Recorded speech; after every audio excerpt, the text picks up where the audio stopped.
কেনিয়ার লেক ভিক্টোরিয়ায় ভাসছে কুখ্যাত এক দ্বীপ, নাম র্যাম্বা, যা রঙিন দুনিয়া ও মদের এক স্বর্গরাজ্য। এখানে দিনরাত চলে পাপাচার, আর দ্বীপের চারিদিকে আবর্জনার স্তূপ, সেই সঙ্গে মাছ পচার গন্ধ তো রয়েছেই। অবাক করার বিষয় হলো, লোকেরা এখানে যেমন আমির হয়, তেমনি ফকিরও হয়। নীল জলে ঘেরা এই দ্বীপের সৌন্দর্যের নামগন্ধ নেই। র্যাম্বা দ্বীপের টিনের ছাউনি দেওয়া বাড়িগুলি প্রতি ২৪ ঘন্টায় ২ বার ভাড়া দেওয়া হয়। ঘরগুলি দিনে একজন তো রাতে আর একজন ভাড়া নেন। এই হুরদ থেকে মাছ শিকার করেই চলে এসব জনবসতির জীবন। এসব যাযাবর মানুষদের নেই নিজস্ব ঘর বাড়ি। অদ্ভুত দেশের আজকের পর্বে র্যাম্বা দ্বীপ সম্পর্কে এমন কিছু অজানা তথ্য রয়েছে যা বিশ্বের পর্যটকদের চমকে দেয়। তো বিস্তারিত জানতে ভিডিওটি শেষ পর্যন্ত দেখার অনুরোধ রইল। লেক ভিক্টোরিয়ায় ছড়িয়ে ছিটিয়ে আছে প্রায় ৩,০০০ দ্বীপ। হাজারো দ্বীপের মধ্যে লুকিয়ে রয়েছে র্যাম্বা, ক্ষুদ্র দ্বীপটি যেন আর এক ছোট্ট আফ্রিকা। আফ্রিকার সব দেশেরই মানুষ এখানে আসে।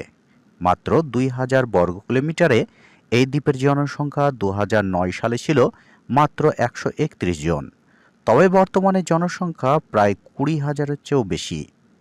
লেক ভিক্টোরিয়া আফ্রিকা মহাদেশের বৃহত্তম এবং পৃথিবীর তৃতীয় বৃহত্তম হ্রদ। কেনিয়া, তানজানিয়া এবং উগান্ডা মধ্যবর্তী একটি সুইজ মালভূমির ওপর অবস্থিত। এইটুকু দ্বীপে গায়ে গায়ে ঘেঁষাঘেঁষি করে দাঁড়িয়ে আছে কর্কেটের টিনের চালা ঘর। ঘরগুলো প্রতিদিন ২ বার করে ভাড়া দেওয়া হয়।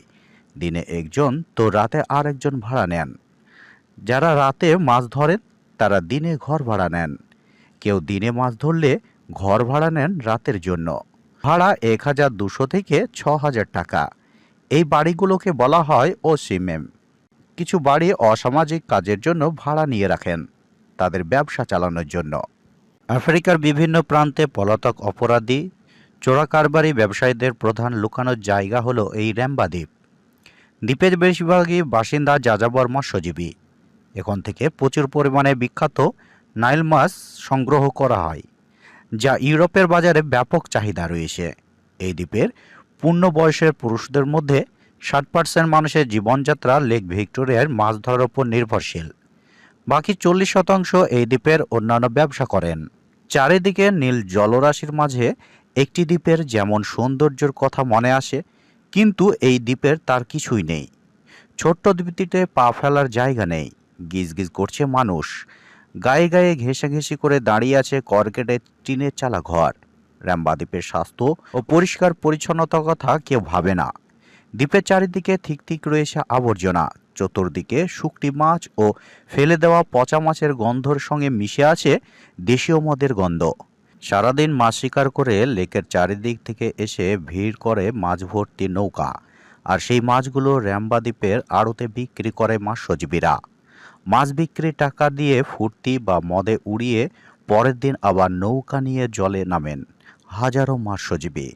হুরদের পানিতে মাছ ধরে জীবন চালান হাজার হাজার যাযাবর মৎস্যজীবী, যাদের নিজস্ব ঘরবাড়ি নেই। প্রতিদিন ৫০ লাখ মাছ ব্যবসা হয়ে থাকে এই র্যাম্বা দ্বীপে। লোকে এখানে যেমন আমির হয়, তেমনি ফকিরও হয়। কিছু ওসিসিমে বাড়ির রাতের রানীরা ভাড়া নিয়ে রাখেন তাদের ব্যবসা চালানোর জন্য।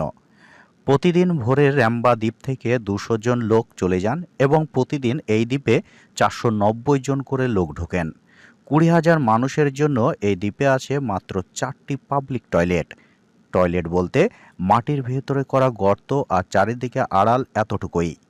দ্বীপে ওষুধের দোকান আছে, কিন্তু যিনি দোকানদার তিনি ডাক্তার। চিকিৎসকরা হাতুড়ে। এই দ্বীপের জেলে নৌকা ভাড়া দেওয়া হয়। যদিও জেলে নৌকাদের মালিক বেশিরভাগই এই দ্বীপের বসবাস করে না। বেশিরভাগই বোট মালিক র্যাম্বা দ্বীপে তাদের এজেন্ট রেখে দিয়েছে। প্রতিদিন ৫০ লাখ টাকার মাছ ব্যবসা হয় এই র্যাম্বা দ্বীপে।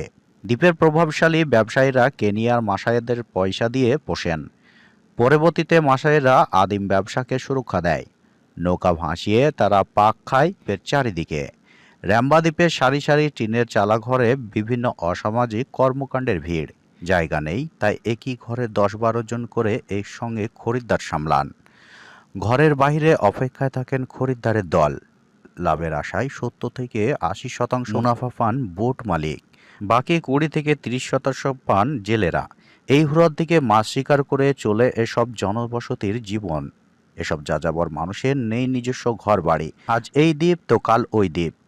পর্যটকদের ঘোরার মতো কোনো অবকাশ বা যাপন কেন্দ্র বা আদর্শ এই দ্বীপটি নয়, বরং এটি একটি অত্যন্ত ঘনবসতিপূর্ণ জেলে পল্লী, যা তার কঠোর জীবনযাত্রা এবং মাছেদের বাণিজ্যিকের জন্য পরিচিত। তো এই ছিল আজকের ভিডিও। যদি আপনাদের ভিডিওটি ভালো লেগে থাকে তাহলে লাইক, কমেন্ট, শেয়ার করবেন। দেখা হচ্ছে নতুন একটি ভিডিওর সাথে।